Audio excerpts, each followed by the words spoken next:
പഞ്ചായത്തിലെ തിരുമറയൂർ പാടശേഖരത്തിന് ഇത് പുത്തനുണർവിന്റെ കാലം.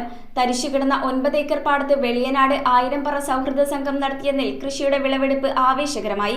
വെളിയനാട് പാലക്കാപ്പടവ് പാടശേഖരത്തിൽ സംഘടിപ്പിച്ച കൊയ്ത്തുത്സവം മുളന്തുരുത്തി ബ്ലോക്ക് പഞ്ചായത്ത് പ്രസിഡന്റ് ജയ സോമൻ ഉദ്ഘാടനം ചെയ്തു. കേരള വിഷൻ എന്നും ജനങ്ങളോടൊപ്പം. എടക്കാട്ടുവയൽ പഞ്ചായത്തിലെ തിരുമറയൂർ പാടശേഖരത്തിൽ തരിശുകിടന്ന 9 ഏക്കർ വയൽ പാടത്തിനടുത്ത് ആരംഭിച്ച നെൽകൃഷിയുടെ വിളവെടുപ്പാണ് നടത്തിയത്. വെളിയനാട് പറവേലിത്താഴം പാലക്കാപ്പടവ് പാടശേഖരത്തിൽ നടന്ന കൊയ്ത്തുത്സവം അകാലത്തിൽ വേർപെട്ട അരുണിന്റെ സ്മരണയിൽ ആരംഭിച്ചു. പോലീസ് സർവീസിൽ സേവനമനുഷ്ഠിക്കുന്നവരടക്കം 21 പേരടങ്ങുന്ന ഒരു സംഘമാണ് ഇന്ന് ഈ കൃഷി നടത്തിയിട്ടുള്ളത്. 8.5 ഏക്കർ സ്ഥലത്ത് വളരെ മാതൃകാപരമായി കൃഷി ചെയ്യുന്നതിലൂടെ, കൃഷി എന്ന് പറയുന്നത് ഒരു സംസ്കാരമാണ്, നമ്മുടെ നാടിൻ്റെ ഒരു സംസ്കാരമാണ്, അത് നമ്മുടെ ഒരു ഉപജീവനമാണ്, അത് നമ്മൾ എല്ലാവരും പിന്തുടരേണ്ടതാണെന്നുള്ളൊരു മാതൃക നമുക്ക് കാണിച്ചു തന്നത് പ്രിയപ്പെട്ട ശ്രീ അരുൺ ഉൾപ്പെടെയുള്ള ആളുകൾ അതിനൊരു മാതൃകയായി.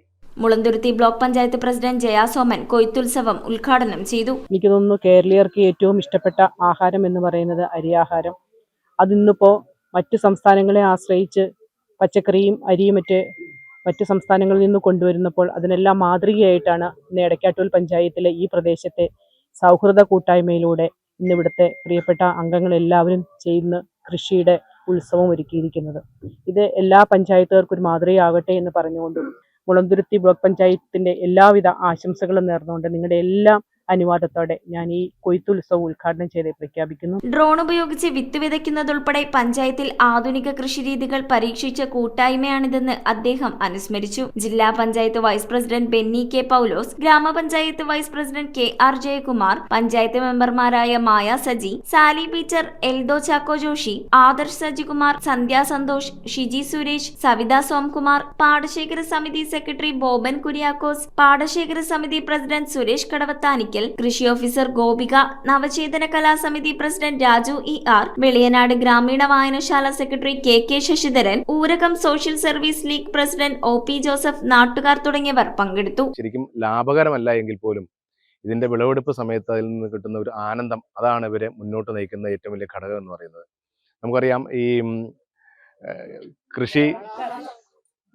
കൃഷി കർഷകര്, അതുപോലെ തന്നെ കർഷക തൊഴിലാളി എല്ലാവരെയും സമൂഹത്തിൽ നിന്ന് മാറ്റി നിർത്തപ്പെട്ട ഒരു കാലത്തിൽ നിന്ന് വ്യത്യസ്തമായി ഇന്ന് ആധുനിക ലോകം, പ്രത്യേകിച്ച് ആധുനിക യുവത കൃഷിയിലേക്ക് ഇറങ്ങുകയും അതുപോലെ തന്നെ കൃഷിയെയും മറ്റ് അനുബന്ധ ഘടകങ്ങളെയും പ്രോത്സാഹിപ്പിക്കുന്ന തരത്തിൽ ഇത്തരം വലിയ കൂട്ടായ്മകൾ എല്ലാ സ്ഥലങ്ങളിലും സംഘടിപ്പിക്കുന്ന ഒരു പ്രത്യേകത ഇപ്പോൾ കാണുന്നുണ്ട്. തുടങ്ങി വെച്ചത് ഭംഗിയായിട്ട് പൂർത്തീകരിക്കണം എന്ന ആഗ്രഹത്തിൻ്റെ പുറത്ത് ഞങ്ങളെല്ലാവരും ഏതാണ്ട് 21 പേരോളം ചേർന്ന ഞങ്ങളുടെ ഈ സുഹൃത്ത് സംഘം അത് മുന്നോട്ട് കൊണ്ടുപോവുകയും ഇന്ന് അതിൻ്റെ പരിസമാപ്തിയിലേക്ക് എത്തിച്ചേർന്നിരിക്കുക. ഇത് ഭംഗിയായി പൂർത്തീകരിക്കുന്നതിന് എല്ലാവരെയും വലിയ പിന്തുണ ഉണ്ടായിരുന്നു. News bureau I vision Piravam. എപ്പോഴാ ഈ കറക്കം തുടങ്ങിയേ? അത് ഈ ലാപ്ടോപ്പും മൊബൈലും ഒക്കെ നോക്കുമ്പോഴേ ഡോക്ടറെ. ഇത് ബഫറോഫിയ. അയ്യോ, പരിഹാരം ഉണ്ട്. വട്ടം ചുറ്റിക്കുന്ന ബ്രോഡ്ബാൻഡിൽ നിന്നും സൂപ്പർ സ്പീഡുള്ള കേരള വിഷനിലേക്ക് മാറൂ. Kerala vision, Kerala's number 1 broadband service.